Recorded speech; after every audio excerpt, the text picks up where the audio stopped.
Assalamu alaikum students, this is me Rubam Malik here, your zoology teacher. So as we were studying about the excretion, तो हमने excretion में उसका introduction पढ़ लिया था, कुछ main excretory products पढ़ लिए थे animals के. अब हमने क्या पढ़ना है, excretion in different animals. तो हम कुछ basic से start करते हैं. excretion in hydra.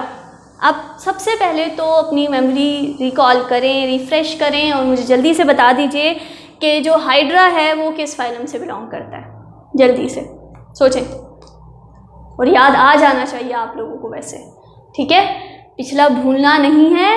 Her lecture में मैं पीछे का कुछ ना कुछ टच होता रहेगा, ये याद रखिएगा. सही है. तो हाइड्रा बिलोंग करता है. कुछ ने तो फ़ौरन से आंसर कर दिया होगा, कुछ बैठे सोच रहे होंगे और हंस रहे होंगे, है ना. तो हाइड्रा बिलोंग कर रहा है हमारे पास फाइलम निडेरिया से, ठीक है, सीलेंट्रेटा से. अब जब हम निडेरियंस की बात करते हैं तो हमारे इनिशियल इन्वर्टिब्रेट्स है, राइट. उसमें तमाम हमने पढ़ा था कि सिस्टम्स, ये सारी चीज़ें जो हैं वो सही तरीके से डेवलप नहीं हुई भी होती. इनिशियल फाइलम है ना हमारा. पॉरीफेरा के बाद, पॉरीफेरा में तो लूज एग्रीगेशन ऑफ सेल्स की हम बात करते हैं, लेकिन जब हम आगे निडेरिया पे जाते हैं तो हम कहते हैं कि हाँ भाई सेल्स की फॉर्मेशन हो चुकी है, डिप्लोब्लास्टिक लेवल पर हम आ चुके हैं, लेकिन अभी मज़ीद सिस्टम्स तक की कहानी नहीं गई है. ऐसा ही है. और अगर आपको नहीं याद तो ज़रूर उस चीज़ को जाकर एक बार अपने चैप्टर नंबर 10, फर्स्ट ईयर का चैप्टर नंबर 10 जो आपका है किंगडम एनिमेलिया का चैप्टर, उसको ज़रूर एक बार रिकॉल कर लें, पढ़ लें. सिर्फ और सिर्फ इतना कि हमारे जो बेसिक फाइलम्स हैं उन फाइलम्स के बेसिक कैरेक्टरिस्टिक्स क्या हैं, ठीक है. सो एक्सक्रीशन इन हाइड्रा. अब जब मैं बात करूँगी कि इसका एक्सक्रीटरी प्रोडक्ट क्या है, तो इसका एक्सक्रीटरी प्रोडक्ट है हमारे पास अमोनिया. और अमोनिया क्या है ये अभी थोड़ी देर पहले या अपने प्रीवियस लेक्चर में हम डिस्कस कर चुके हैं. अब ये अमोनिया कैसे रिमूव हो रहा है, रिमूव्ड बाय डिफ्यूजन. और डिफ्यूजन होना आसान है क्योंकि अगर हम बात करें किसकी, अपने हाइड्रा की, अपने फाइलम की, अपने जिस फाइलम से ये हाइड्रा बिलोंग करता है, तो हमें पता है कि डिप्लोब्लास्टिक उसकी ऑर्गेनाइजेशन है, वाटर में वो रहता है, उसका डायरेक्ट कांटेक्ट है वाटर से. सेल्स बहुत ज़्यादा नहीं है, हर सेल जो है इंडिविजुअली जो है वो क्या कर रहा है, डायरेक्ट कांटेक्ट में है किससे, अपने एक्सटर्नल एनवायरनमेंट से. तो ये जो वेस्ट प्रोडक्ट है ये ज़्यादा से ज़्यादा हमने पढ़ा कि पानी में डाइल्यूट होता है. इसको वाटर चाहिए डाइल्यूशन के लिए, तो ये उसी तरीके से डाइल्यूट होगा और सिंपल डिफ्यूजन के थ्रू बॉडी से एक्सक्रीट आउट हो जाएगा. क्लियर. आगे आते हैं एक्सक्रीशन इन प्लेनेरिया. चलें जी, अब जल्दी से. Planaria belongs to phylum, yes, platyhelminthes, ठीक है. अब प्लेटीहेल्मिन्थ्स की जब हम बात करते हैं तो हमारे पास माइंड में फ़ौरन से दो चीज़ें आ जाती हैं कि ये तो पैरासाइट्स हैं. ऐसा ही है कुछ. तो प्लेटीहेल्मिन्थ्स में हमारे पास दोनों तरीके से हम डिस्कस करेंगे इसमें एक्सक्रीशन को. आया पैरासिटिक वर्म्स भी किस तरीके से एक्सक्रीशन कर रहे हैं, और जो फ्री लिविंग भी है. एक क्लास हमारे पास फाइलम प्लेटीहेल्मिन्थ्स की ऐसी है जो कैसी है, यानी कि क्या नेचर रखते हैं उनके ऑर्गेनिज्म, बेसिकली वो फ्री लिविंग है, वो पैरासिटिक वर्म्स नहीं हैं. तो अब हम यहाँ पर उसी फ्री लिविंग के अंदर एक्सक्रीशन पढ़ेंगे कि किस तरीके से उसके अंदर एक्सक्रीशन हो रही है. तो हम सबसे पहले बात कर रहे हैं कि उनका जो एक्सक्रीटरी सिस्टम है वो कैसा है, ट्यूब्यूलर है, यानी ट्यूब्स हैं डिफरेंट एक्सक्रीशन के लिए. दूसरी मेन इंपॉर्टेंट बात कि मेन अगर मैं ऑर्गन की बात करूं, सिस्टम की नहीं, मैं ऑर्गन की बात करूं कि प्लेनेरिया का जो एक्सक्रीटरी ऑर्गन है या एक्सक्रीटरी सेल्स कह लेंगे हम, ऑर्गन्स भी नहीं कहेंगे. एक्सक्रीटरी सेल्स क्या हैं, तो वो कहलाते हैं फ्लेम सेल्स. सही.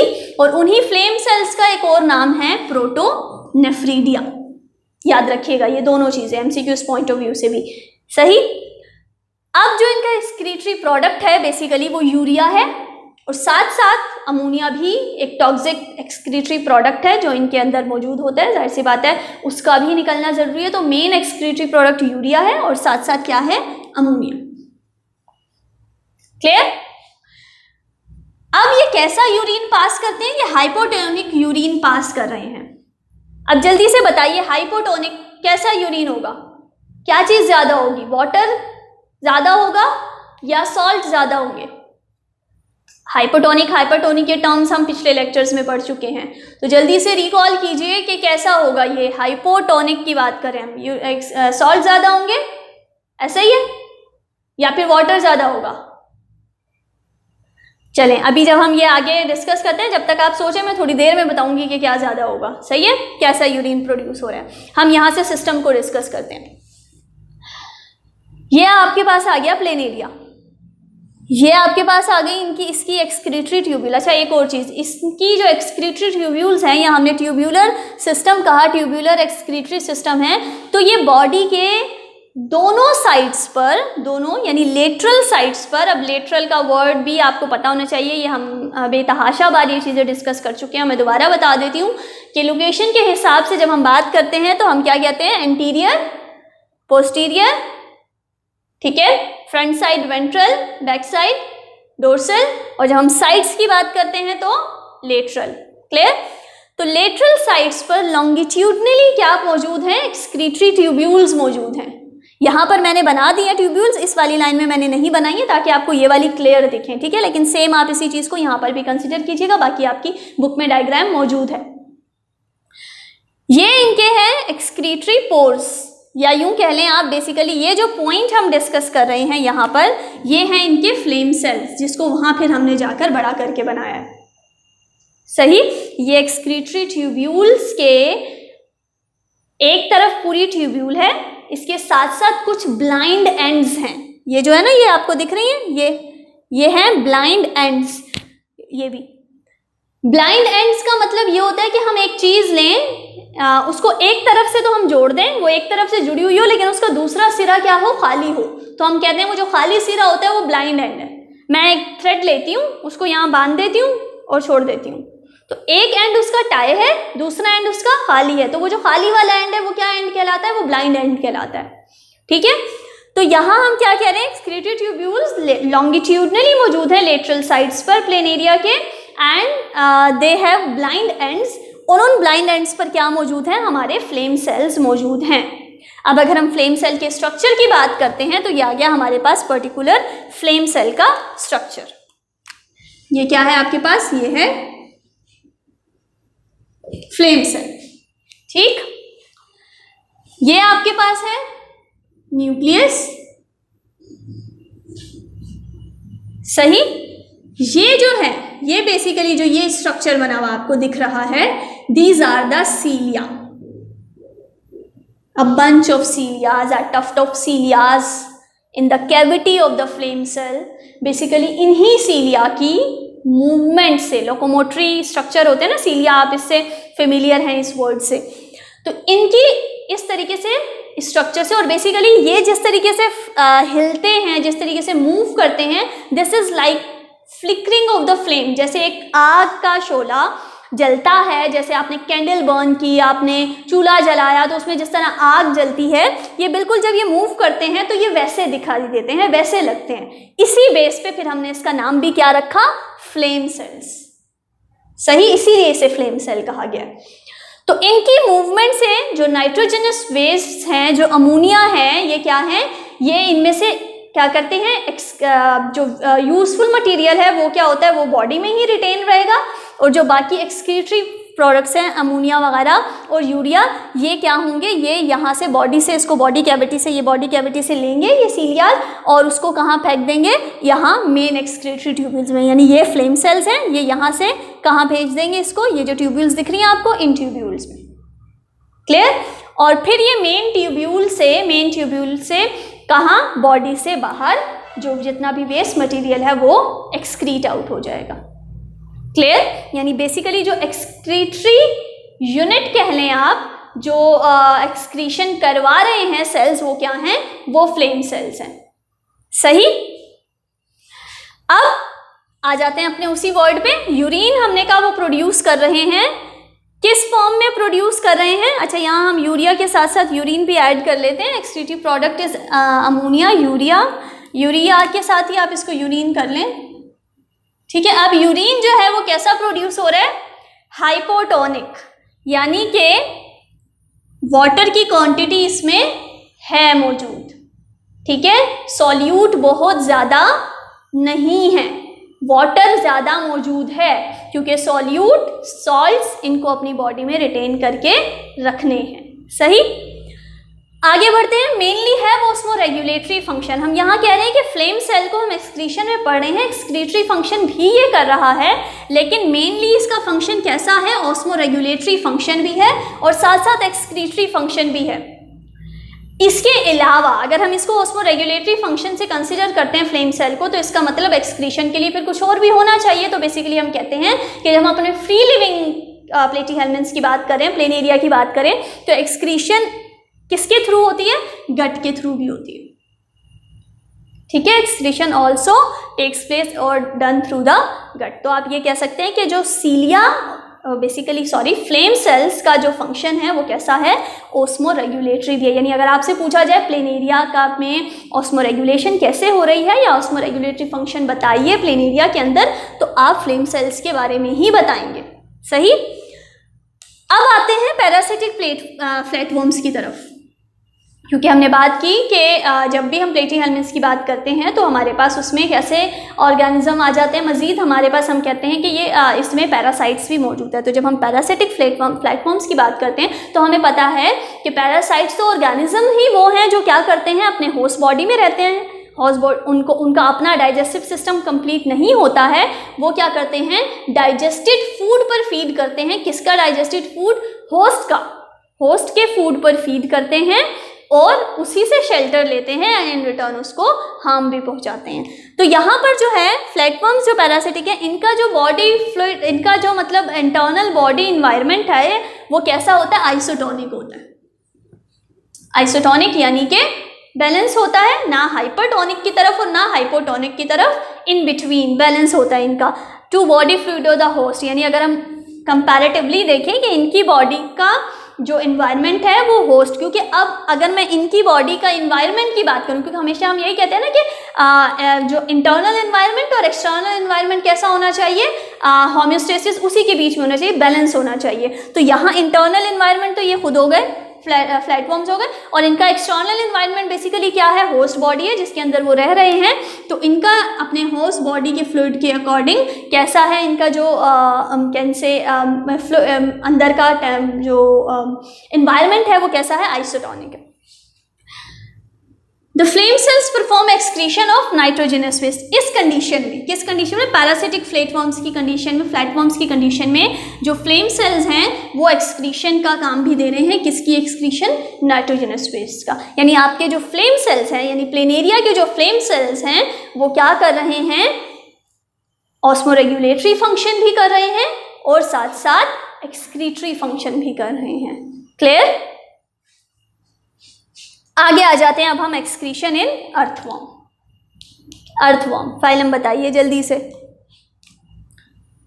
Earthworm belongs to phylum annelida, segmented worms. याद आया कुछ। अब हायर की तरफ जा रहे हैं हम। ठीक है, यहाँ पे सिंपल पे थे, देख रहे हैं आप, आहिस्ता आहिस्ता हम हायर एनिमल्स में पढ़े कि किस तरीके से एक्सक्रीशन हो रही है। Again combined osmoregulatory and excretory function, दोनों तरह के फंक्शन हो रहे हैं, ऑस्मोरेगुलेटरी भी और एक्सक्रीटरी भी। किसके थ्रू हो रहे हैं, अब कौन से सेल्स हैं, कौन सा सिस्टम है, बेसिकली जो करवा रहा है एक्सक्रीशन, तो वो क्या कहला रहे हैं, वो सेल्स मेटानेफ्रीडिया। क्या कहला रहे हैं, मेटानेफ्रीडिया। इसके क्या कहला रहे थे, प्रोटोनेफ्रीडिया या फ्लेम सेल। ये वो चीजें हैं जो एमसीक्यूज में आती हैं। ठीक है। अब अगर मैं स्ट्रक्चर की बात करूं, मेटानेफ्रीडिया के स्ट्रक्चर की, तो मैं कह रही हूं मेरे पास यहाँ दो टर्म आती हैं बेसिकली, जो अगेन ये टर्म एमसीक्यूज के पॉइंट ऑफ व्यू से आती है कि कौन से टर्म का क्या मतलब है। तो पहली आ जाती है मेरे पास नेफ्रोस्टोम। कुछ समझ में आता है कि स्टोम का वर्ड कहीं आता है तो क्या मतलब होता है उसका, स्टोम, स्टोमा, स्टोम, माउथ। ठीक है। नेफ्रोस्टोम तो कैसी ओपनिंग होगी, ये इंटरनल ओपनिंग है आपके पास, माउथ वाली ओपनिंग है। ठीक। लाइज इन सीलोम, कहाँ मौजूद है ये ओपनिंग, इंटरनल ओपनिंग कह रहे हैं यानी अंदर वाली ओपनिंग है, मौजूद कहाँ है, सीलोम में। अब सीलोम तो भाई ये टर्म आपको आनी चाहिए। सीलोम क्या कहलाती है, बॉडी कैविटी, यानी किसी भी ऑर्गेनिज्म की अंदर का जो कैविटी है वो क्या कहलाती है, बॉडी कैविटी कहलाती है सीलोम। तो इंटरनल ओपनिंग नेफ्रोस्टोम। इस नेफ्रोस्टोम के एंड पर, लास्ट पर, मतलब एंड कह लें, मतलब इस नेफ्रोस्टोम पर क्या मौजूद है? सिलिएटेड फनल लाइक स्ट्रक्चर मौजूद है। डायग्राम आपके सामने नीचे बनी हुई है, उसमें देखिएगा। इसके अलावा बहुत खूबसूरत सी डायग्राम आपकी बुक में भी बनी हुई है, उसको भी सामने रख लीजिएगा। सिलिएटेड फनल लाइक स्ट्रक्चर, ये फनल लाइक स्ट्रक्चर क्या मौजूद है यहाँ पर? ये सीलियाज मौजूद है। आपको सीलिया का फंक्शन पता है, यही बेसिकली इनकी मूवमेंट क्या करेगी? इस सिलोमिक कैविटी से क्या करेगी? वेस्ट को फिल्टर करेगी, बेसिकली वेस्ट को लेगी ताकि वो उसको आगे इन ट्यूब्यूल्स में पास कर सके। और इन ट्यूब्यूल्स में क्या होगा आगे? बेसिकली चलें इसे हम साथ साथ लेबल करते हैं ज़रा। ये क्या है? नेफ्रोस्टोम। ठीक, ये क्या है? सीलिया। ठीक है, ये क्या है? यही लिख देती हूं मैं, ट्यूब्यूल्स। आप अच्छे से बनाइएगा, सही है? ट्यूब्यूल्स। ये क्या है बेसिकली? लास्ट ये वाली, ये जो है, ये बेसिकली कहलाएगी आपकी कलेक्टिंग डक्ट। Collecting duct. और ये लास्ट पार्ट आपका कहला रहा है ब्लैडर। और ये पॉइंट, ठीक है, ये आपका कहला रहा है, इसको मैं कर देती हूं यहां पर, क्या कहलाएगा ये? नेफ्रिडियोपोर। ठीक है, अब होगा क्या? इससे सारा वेस्ट निकला, इसने सीलिया ने उसको ऑब्वियसली एब्जॉर्प्शन करवा के, फिल्टर करवा के वापस भेजा कहाँ? इन ट्यूब्यूल्स में। इन ट्यूब्यूल्स में क्या हुई? रीएब्जॉर्प्शन हुई इंपॉर्टेंट चीज़ों की। उसके बाद इस कलेक्टिंग डक्ट के थ्रू ब्लैडर के अंदर क्या चला गया? यूरिन चला गया, और इस नेफ्रिडियोपोर के थ्रू वो बॉडी से बाहर निकल गया। ठीक है जी, तो ये आपके पास नेफ्रोस्टोम हो गया, इंटरनल ओपनिंग जो सीलोम में है, उसके एंड पर सिलिएटेड फनल लाइक स्ट्रक्चर है बेयरिंग सीलिया। फिर है आपके पास ट्यूब्यूल्स मौजूद है, एंड हेयर नेफ्रिडियोपोर, जो कि क्या कहला रही है? External opening. This one, nephridiopore, external opening. सही। सिलेक्टिव रीअब्जॉर्प्शन बता दिया आपको मैंने डायग्राम के थ्रू ही। सिलेक्टिव रीअब्जॉर्प्शन होगी ट्यूब्यूल्स के अंदर, और फिर excretory fluid in the form of urine will be excreted out from the body. हमने कहा था सेगमेंटेड वर्म है, मल्टीपल स्ट्रक्चर्स रिपीट होते हैं एनिलिडा में, याद हो तो वो इस तरीके से आगे हर सेगमेंट में इसी तरीके से ये चीज़ चलती रहेगी। क्लियर हो गया यहाँ पर आपको? हमने अभी यहाँ डिस्कस कर लिया एक्सक्रीशन हाइड्रा में, प्लेनेरिया में और अर्थवॉर्म में। इसके आगे हम अब आगे बढ़ेंगे और अपने आर्थ्रोपोड में यानी कि कॉकरोच में हम स्टडी करेंगे क्या चीज़? एक्सक्रीशन कैसे होती है।